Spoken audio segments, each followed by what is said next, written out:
معزز سامعین گرامی قدر، گزشتہ دنوں سندھ اسمبلی کے اندر مفتی قاسم فخری نے سپیکر سندھ اسمبلی آغا سراج درانی کی توجہ اس بات کی طرف مبذول کروائی کہ نمازوں کے درمیان وقفہ ہونا چاہیے۔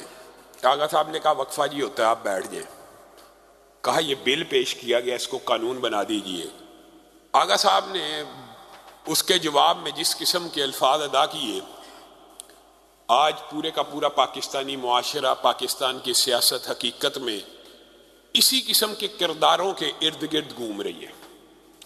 مذہب کے بارے میں، اسلام کے بارے میں کوئی عالم دین، کوئی مولوی اگر اصلاح کرنے کی کوشش بھی کرے تو اس کو خاموش کروا دیا جاتا ہے، چپ کر جا، ہم نمازی ہیں، ہمیں اسلام کا زیادہ پتہ ہے۔ وہ حکمران، وہ سیاستدان، وہ بے ایمان کہ اسلام آ جائے تو ان کو